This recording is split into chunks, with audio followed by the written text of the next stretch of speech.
नमस्कार मु दीपक सेनापति। आज शुणिबा एक प्राचीन कहानी पाताल गुणिया कथा। परिवेषण परशुराम बेहेरा। समुद्र भितरे अंबुदीप नाम गोटे द्वीप थिला। सेठाकार राजांक नाम होउची अंबुकेश्वरी। राजा तांकर प्रजा मानंकु पुओ परि पालन करुथांती। राजा निजे देशर चारिआडे बुलाबुली करी लोकमानंकर भल मंद बुझंती। तेणुकरी देशरे चारिआडे शांति विराजु थाए। राजांकर राजमहल अष्ट धातुरे तैयारी हेई थाए। राजा अति आनंदरे राजकार्य करुथांती। राजांकर दुईटी पुओ आउ गोटिए झियो थाए। तांको बड़ पुओर नाम अंबुसार आउ सान पुओर नाम होउची अंबुसेन आउ झियोटीर ना होउची अंबुरेखा। झियोटी राजा राणीकर गंठीमाल हेई थाए। एमिति कि राजा और राणी जदि झील को टिकिए न देखती ताहले रही पारंतिनी। झीलटी देखिबाकू जेमिति सुंदरी आ बुद्धि रे भी सेमती। एणे पुओ दी जण भी शुक्लपक्ष चांदिनी परी बढ़ी चली थांती। राजा ठीक समय रे पुओ दुही को युद्ध विद्या आउ अन्यान्य विद्या सब शिखौथांती। एणु पुओ दी जण सकल विद्यारे विचक्षण हेले। एहा देखि राजांकर छाती कुंढे मोट। दिने अंबुरेखा तार सखी मानंक सांगरे उवासर बगीचारे खेलुथाए। एई समय रे पातालपुरर जणे गुणिया सेठी बुलुथिला। अंबुरेखार खेलर चातुरी आ मुहर भंगी कंठस्वर आउ स्वर्गर परी भली चेहरा देखी सीए अंबुरेखा को नहीं जिबाकू इच्छा कला। परदिनर कथा। प्रतिदिन तो अंबुरेखा सखी मानंक सांगरे खेलुथाए। एई समय रे से गुणिया ता गुणी बलरे अंबुरेखा को कुकुरटीए करी ता निज राज्य को नहीं गला। एणे राजा और राणी झील को न पाई अधीर होउथांती। घंटाए गला, 2 घंटा गला, प्रहरे गला, दिन जाई आसी राति हेला। हेले झीवर किछि खोज खबर मिलिलानी। केते खोजा लोड़ा हेला। चारिदिग को सैन्य सामंत जाई निराश होई फेरिले। एमिति एमिति 2 मास बीतीगला। झीवर किछि ठिकणा मिलिलानी। सेथिपई राजा झील चिंतारे राज्य कार्य बुझिबारे अवहेला भी कले। सबु बेले बसी खाली झील कथा भाबुथांती। कौन करिवे किछि ठीक करि पारुनथांती। दिने राजांकर बड़ पुओ अंबुसार राजांक पाखकु जाई कहिला, बापा एते अधीर हुंतुनी। मु जाउची अंबुरेखा को खोजी आनिबी। तेणु मो आसीबा बाटको अपेक्षा करि रुहंतु। एहा कहि अंबुसार घरु बाहरी गला। निज पितांक राज्य रे 7 दिन काल खोजी बुलिला। हेले विफल हेला। तापर दिन बुली बुली राति रे गोटे गछ मूले विश्राम नेला।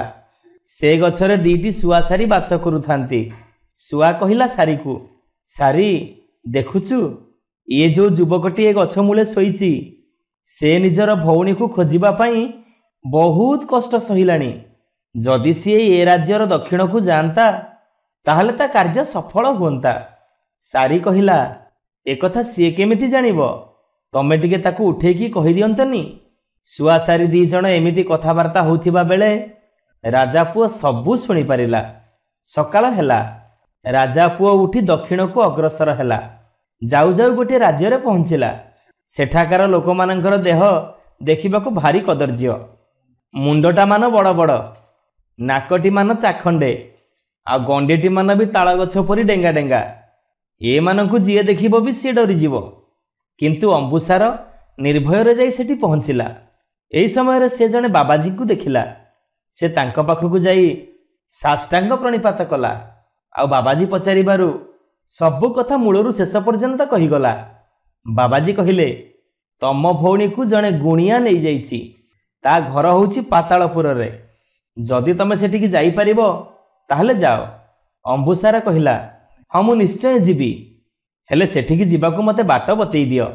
आ कौन कौन सब करिबाकू हबो से कथा भी मते कहि दियो। बाबाजी कहिले, देख सेठी जो सुना बगीचा अछि ता भीतर को जीव। गला बेले से बगीचार कौनसी फल रे तमे हाथ दबनी। सेठारे प्रेत माने बगीचा जगिथिबे। ताकू देखि भी तमे डरिबनी। से बगीचार मझिरे गोटे कोठा घर अछि। आ सेई घरे अनेक भयंकर मुह सब देखा जीवो। ताकू देखि तमे जम्मा डरिबनी। सेई घरे गोटे सुढंग पातालपुर को जाइछि। किछि बाट गला परे ବାଟଟି ଦି ଭାଗରେ ବିଭକ୍ତ ହୋଇଛି। ଡାହାଣ ବାଟଟି ଗୁଣିଆର ଘରକୁ ଆଉ ବାମ ବାଟଟି ଗୁଣିଆର ଗୁଣି ଶିକ୍ଷା ଘରକୁ ଯାଇଛି। ତମେ ସର୍ବପ୍ରଥମେ ଗୁଣିଆର ଗୁଣି ଗୃହକୁ ଯିବ। ସେ ବାଟେ ଗଲାବେଳେ ହୀରାନୀଳାର ବଗିଚା ପଡ଼ିବ। ସେଠାରେ ବି ଅନେକ ପ୍ରେତ ଥିବେ ଆଉ ସେ ତମକୁ ଦେଖିଲା ମାତ୍ରେ ଡରେଇବେ। ସେସବୁ ତମେ ଖାତିର ନ କରି ବାଟେ ବାଟେ ଯିବ ଆଉ ଭାରି ସାବଧାନରେ ଯିବ। ଗଛରେ ହାତ ଦେବନି କି ପଛକୁ ଅନେଇବନି। ଯଦି ଏସବୁ କଥା ତମେ ମାନିବ, ଏହାକୁ ପାରି ହେଲେ ଗୋଟେ କୋଠା ଘର ଦେଖିବ। ସେ କୋଠା ଘରଟି ବନ୍ଦ ହେଇଥିବ। ତମେ କବାଟ ଫିଟେଇ ତା ଭିତରକୁ ଯିବ। ସେଇ ଘରେ ଯେତେ ପ୍ରକାର ଜିନିଷ ସବୁ ଦେଖିବ, କୋଉଥିରେ ବି ତମେ ହାତ ଦେବନି। କେବଳ ଜଳୁଥିବା ଦୀପକୁ ଲିଭେଇ ଦେଇ ସେଇଠି ଥୋଇଦେବ ଆଉ ତା ତଳେ ଥିବା ମୁଦିଟିକୁ ତମେ ଆଣି ହାତରେ ପିନ୍ଧିବ। ଆସିଲା ବେଳେ ହୀରାନୀଳା ବଗିଚାରୁ ଯେତେ ଫଳ ଆଣିବା କଥା ତୋଳି ଆଣିବ। ଫଳ ତୋଳିଲା ବେଳେ ପ୍ରେତମାନେ ଆସି ତମକୁ ବାନ୍ଧି ପକାଇବେ। ତେଣୁ ତମେ ପିନ୍ଧିଥିବା ମୁଦିଟିକୁ ଶୀଘ୍ର ତଳେ ଘଷିବ, ଯାହାଫଳରେ ଅନେକ ଗୁଡ଼ିଏ ପିଶାଚ ଜନ୍ମ ହେବେ। ତମେ ତାଙ୍କରି ବଳରେ ପ୍ରେତମାନଙ୍କୁ ସଂହାର କରିବ। ତାପରେ ଯାଇ ତମେ ଗୁଣିଆ ଗୃହକୁ ଯିବ। ସେଠାରେ ପହଞ୍ଚିଲା ମାତ୍ରେ ତମ ପିଶାଚମାନଙ୍କ ଦ୍ୱାରା ଗୁଣିଆକୁ ମାରିବ ଆଉ ତାପରେ ସେଠି ତମ ଭଉଣୀକୁ ସାଙ୍ଗରେ ଧରି ତମ ଘରକୁ ଫେରିବ। ଅମ୍ବୁସାର ବାବାଜୀଙ୍କ କଥା ଅନୁସାରେ ସେଠାରୁ ବାହାରି ପଡ଼ିଲା। ସେ ଚାଲି ଚାଲି ବଗିଚାର କୋଠା ଘର ଦେଇ ଗୁଣି ଗୃହ ଆଡ଼କୁ ଗଲାବେଳେ ପ୍ରେତମାନଙ୍କୁ ଦେଖି ଭୟ କରିଗଲା। ତାଙ୍କ ରଡ଼ି ଶୁଣି ଛାନିଆ ହେଇଗଲା। ଆଗକୁ ଆଉ ପାଦ ବଢ଼ିଲାନି। ତେଣୁ ସେ ପଛକୁ ଫେରିଲା। ଏହା ଦେଖି ପ୍ରେତମାନେ ଆସି ତାକୁ ବାନ୍ଧି ନେଇ ଗୁଣିଆ ପାଖରେ ହାଜର କରେଇଲେ। ଗୁଣିଆ ଅମ୍ବୁସାରକୁ ନେଇ ଏକ ଘରେ ବନ୍ଦୀ କରି ରଖିଦେଲା। ଏଣେ ଅମ୍ବୁକେଶ୍ୱରୀ ରାଜା ନିଜର ବଡ଼ ପୁଅ ଆଉ ଝିଅକୁ ହରେଇ ହତାଶ ହେଉଥାନ୍ତି। ସାନ ପୁଅ ଅମ୍ବୁସେନ ତାଙ୍କୁ ବୋଧ କରାଉଥାଏ। କିନ୍ତୁ ରାଜାଙ୍କର ଦୁଃଖ ସହି ନ ପାରି ଦିନେ ରାତିରେ ଅମ୍ବୁସେନ ଘରୁ ବାହାରି ପଡ଼ିଲା। ଭାଇର ସନ୍ଧାନରେ ଗଲା। ଯାଉଁ ଯାଉଁ ଜଙ୍ଗଲ ଭିତରେ ସଞ୍ଜ ହେଲା। ସୂର୍ଯ୍ୟ ମା କୋଳକୁ ଚାଲିଗଲେ। ପକ୍ଷୀମାନେ ସବୁ ବସାକୁ ଫେରିଲେ। ଆସ୍ତେ ଆସ୍ତେ ଅନ୍ଧାର ମାଡ଼ି ଆସିଲା। ଧୀରେ ଧୀରେ ଜଙ୍ଗଲଟି ନିଶୂନ ହେଇଗଲା। ଏହି ସମୟରେ ଅମ୍ବୁସେନ ନିରାଶ ହେଇ ଜଙ୍ଗଲ ଭିତରକୁ ଗଲା ଆଉ ଅଳ୍ପ ଦୂରରେ ସିଏ ସେଇ ବାବାଜୀଙ୍କୁ ଦେଖିଲା। ଆଉ ସିଏ ବାବାଜୀଙ୍କ ପାଖକୁ ଯାଇ ସବୁ କଥା କହିଲା। ବାବାଜୀ କହିଲେ, ତମ ଭଳି ଜଣେ ଯୁବକ ମୋ ପାଖକୁ ଆସିଥିଲେ ଆଉ ଠିକ୍ ଏଇ କଥା ମୋତେ କହୁଥିଲେ। ମୁଁ ତାଙ୍କୁ ସବୁ ବାଟ ବତେଇ ଦେଲି। ସିଏ ଗଲେ, କିନ୍ତୁ ଆଜି ପର୍ଯ୍ୟନ୍ତ ତାଙ୍କର ଦେଖା ମିଳିଲାନି। କିନ୍ତୁ ତମେ ବି ଯାଅନି, ତମେ ବି ଠିକ୍ ସେମିତି ବିପଦରେ ପଡ଼ିବ। କିନ୍ତୁ ଅମ୍ବୁସେନ ପିଲାଙ୍କ ପରି ଅଳି କରିବାରୁ ବାବାଜୀ ତାଙ୍କୁ ସବୁ କଥା ବତେଇ ଦେଲେ ଏବଂ ଭଲରେ ଫେରି ଆସିବ ବୋଲି ଆଶୀର୍ବାଦ ମଧ୍ୟ କଲେ। ବାବାଜୀଙ୍କ କଥା ଅନୁସାରେ ଅମ୍ବୁସେନ ସେଇ ସ୍ୱର୍ଣ୍ଣ ବଗିଚା କୋଠାଘର ପାର ହେଇ ଗୁଣିଆର ଗୁଣି ଶିକ୍ଷା ଗୃହକୁ ଗଲା। ଯିବା ସମୟରେ ପିନ୍ଧିବା ଲୁଗା କାନରେ ଦେଇ ଯାଇଥାଏ। ତେଣୁ ସେ କୌଣସି ଶବ୍ଦ ଶୁଣିପାରିଲାନି। ଏମିତି ଗଲାବେଳେ ଗୋଟେ କୋଠାଘର ଦେଖିଲା। କୋଠାଘର ଦରଜା ଫିଟେଇ ଭିତରକୁ ଗଲା। ଭିତରେ ଜଳୁଥିବା ଦୀପଟିଏ ଦେଖିଲା। ବାବାଜୀଙ୍କ କଥା ଅନୁସାରେ ଅମ୍ବୁସେନ ସେ ଦୀପକୁ ଲିଭେଇ ଦେଲା ଆଉ ସେଠି ଦୀପ ତଳେ ଥିବା ମୁଦିଟିକୁ ଆଣି ହାତରେ ନାଇଲା।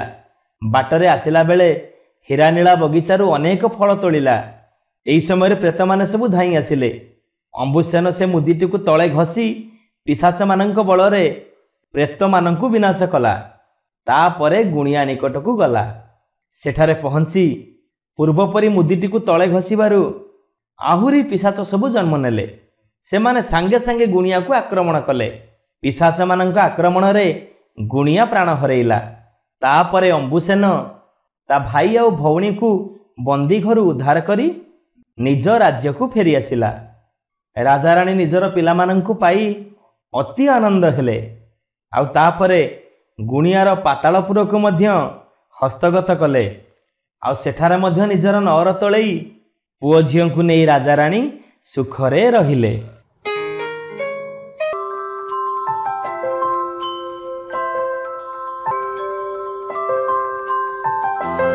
ଆଜି ଶୁଣିବା ଏକ ଭାରତୀୟ ଲୋକକଥା, ଗଛ ସାକ୍ଷୀ ଦେଲା ଅଦାଲତରେ।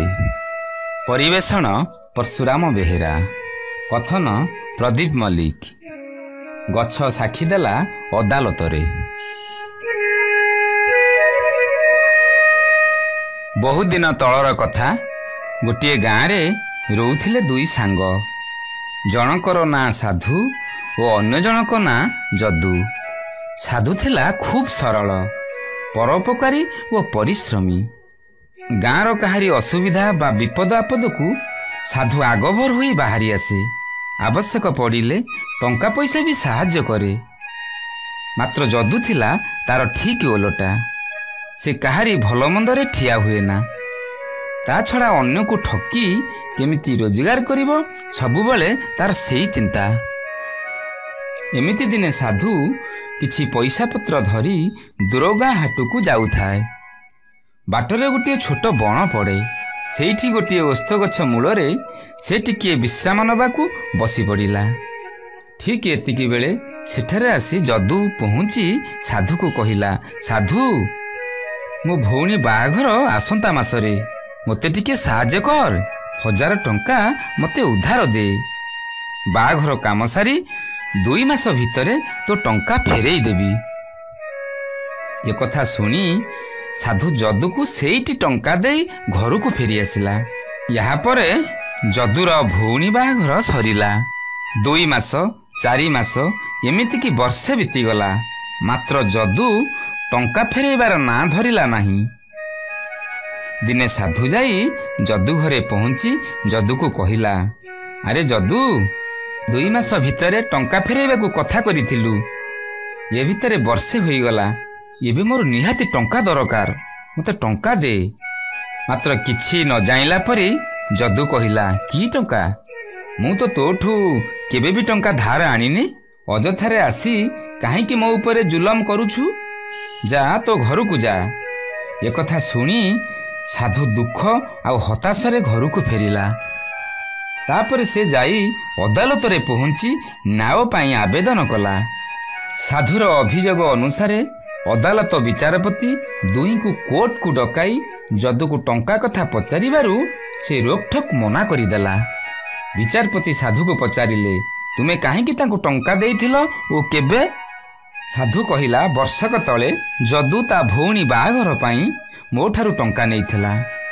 କିଏ ଦେଖିଛି ତୁ ସେ ଯଦୁକୁ ଟଙ୍କା ଦେଇଛୁ ବୋଲି? ବିଚାରପତି ପଚାରିଲେ। ସାଧୁ କହିଲା, ହଁ ଆଜ୍ଞା, ସେଇ ଓସ୍ତ ଗଛ ଦେଖିଛି। ମୁଁ 1000 ଟଙ୍କା ଯଦୁକୁ ଦେଇଥିବାର ଏକମାତ୍ର ସେଇ ଜାଣେ। ସେଇ ଗଛ ମୂଳରେ ମୁଁ ଟଙ୍କା ଦେଇଥିଲି।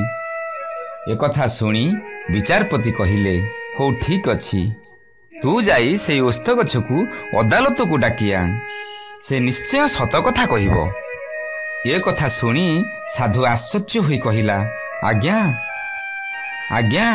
ଗଛର ତ ଗୋଡ଼ ନାହିଁ, ସେ କଥା କହେ ନାହିଁ, ସେ କେମିତି ଆସି ସତ କହିବ? ବିଚାରପତି କହିଲେ, ତୁମେ ବ୍ୟସ୍ତ ହେବା ଦରକାର ନାହିଁ। ତୁମେ କେବଳ ମୋ ଆଦେଶକୁ ପଢ଼ି ତାକୁ ଶୁଣାଇ ଦେବ। ସେ ନିଶ୍ଚୟ ଆସିବ ଓ ସତ କଥା କହିବ। ଏତିକି କହି ବିଚାରପତି ଗୋଟିଏ କାଗଜରେ ତାଙ୍କର ଆଦେଶ ଲେଖି ସାଧୁକୁ ଦେଲେ। କହିଲେ, ଯାଅ, ମୋ ଆଦେଶ ଓସ୍ତ ଗଛକୁ ଶୁଣାଇ ଦେବ। ସେ ନିଶ୍ଚୟ ଆସିବ। ଏବେ ସାଧୁ ବିଚାରପତିଙ୍କ ଆଦେଶନାମା ନେଇ ଓସ୍ତ ଗଛ ପାଖକୁ ଗଲା। ଯଦୁ ସେଇ ଅଦାଲତରେ ରହିଲା। ସେ ମନେ ମନେ ଖୁବ୍ ଖୁସି ହେଉଥାଏ।